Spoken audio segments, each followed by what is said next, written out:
To describe Chippendales back then, it was booze, sex, drugs, rock and roll. The scintillating show for ladies only will leave a sellout.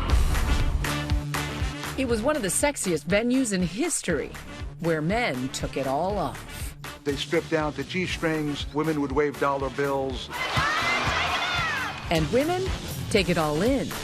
This is Chippendales, where men perform exclusively for women on the dance floor. We love it. It's great. We're having a great time. It was the first time ever where something was completely geared to the ladies. As women flocked to the clubs. From the outside, we were a hugely successful multi-million-dollar business. But the bigger we got, the more the problems piled up. Little did they know that behind the scenes there was greed. Everything about Banerjee was about making money. Jealousy. And murder. A man has been shot in the head in my office. Now the real story of what happened offstage is the subject of a new series from Discovery Plus. Behind it all is one megalomaniac who's eliminating the competition through arson and murder for hire. Curse of the Chippendales. The documentary features former Chippendales performer Reed Scott, once the target of a murder for hire, telling his story for the first time. What I went through, you'll never believe. It all began in 1979, when the very first Chippendales opened on the west side of LA. The owner, Steve Banerjee, decided that he was going to have some male striptease. It was an overnight success for Steve Banerjee, an immigrant from Mumbai, India. So when you came to America, you wound up working as a service station attendant. Yes, I didn't know nothing about cars.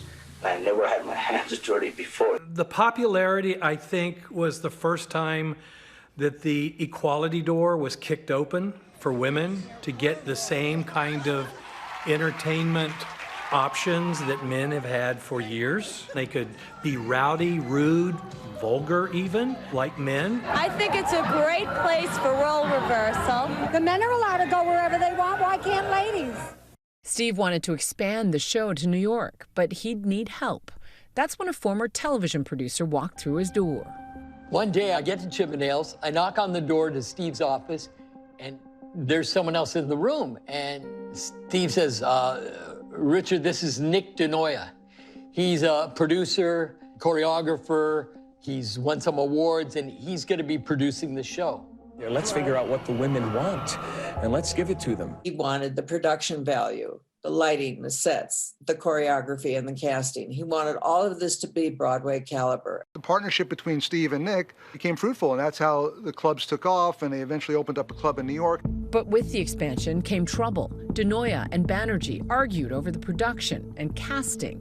They saw things differently. Nick came from what's best for the production. Steve came from what pretty boy is going to sell more calendars. I don't care if he can't dance. In the Discovery series, Reed Scott recalls a time when Banerjee thought he wasn't attractive enough for the role. One time, Steve Banerjee made it very clear.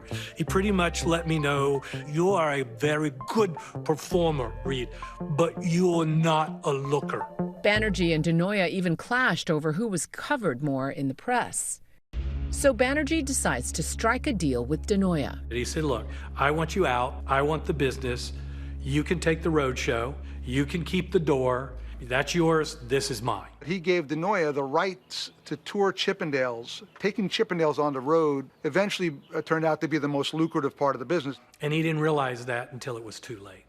The touring version of Chippendales becomes a success, playing to crowds of over 2,000 women at arenas and selling out seats 100% of the time. And with Nick on top once again, Steve was driven mad. He said, I can't trust DeNoia. I think he's cheating me with all these tours that he's running. I want him killed. Banerjee contacts a man by the name of Ray Colon for help in carrying out the attack.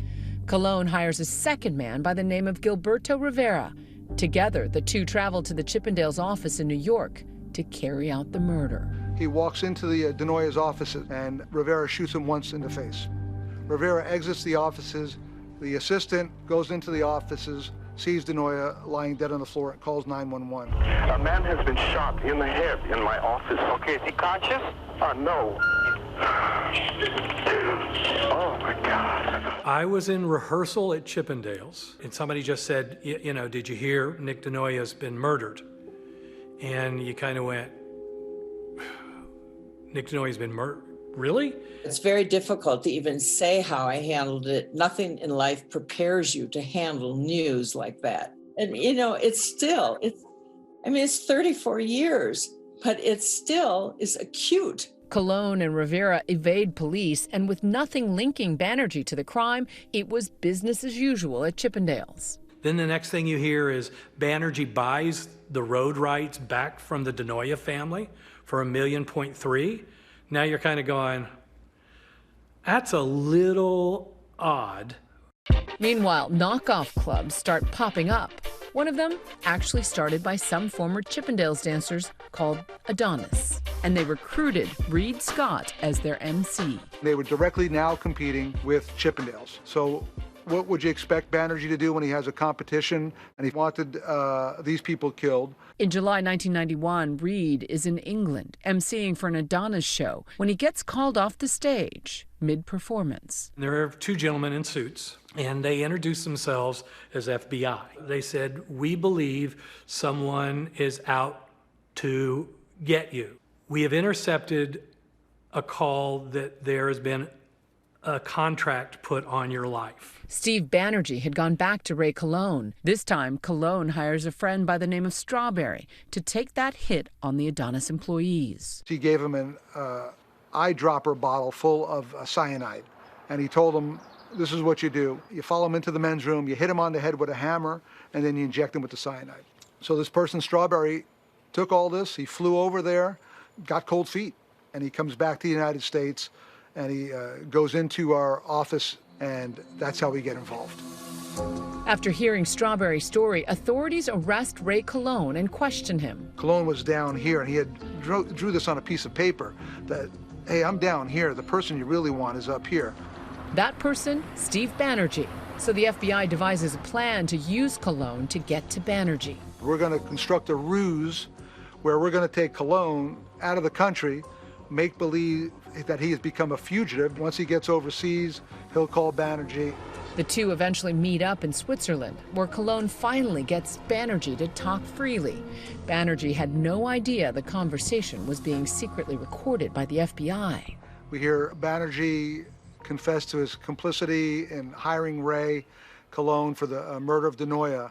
They talk about the attempted murders of Reed Scott and other dancers, and we're able to get the evidence that we needed against Banerjee. In September 1993, Banerjee is arrested. In a deal with prosecutors, he pleads guilty to racketeering, which included arranging DeNoia's murder. But the day before his sentencing, something shocking happens. We were on the courthouse steps when somebody came out and said, there will be no sentencing.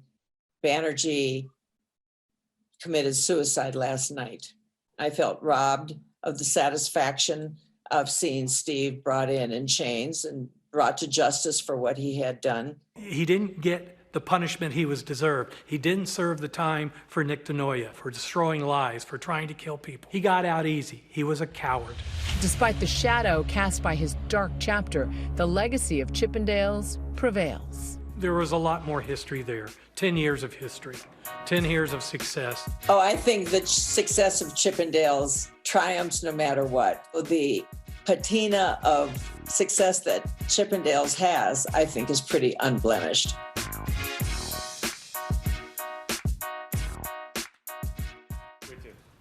Our thanks to Juju. Curse of the Chippendales begins streaming on September 24th on Discovery+. Hi, everyone. George Stephanopoulos here. Thanks for checking out the ABC News YouTube channel. If you'd like to get more videos, show highlights, and watch live event coverage, click on the right over here to subscribe to our channel. And don't forget to download the ABC News app for breaking news alerts. Thanks for watching.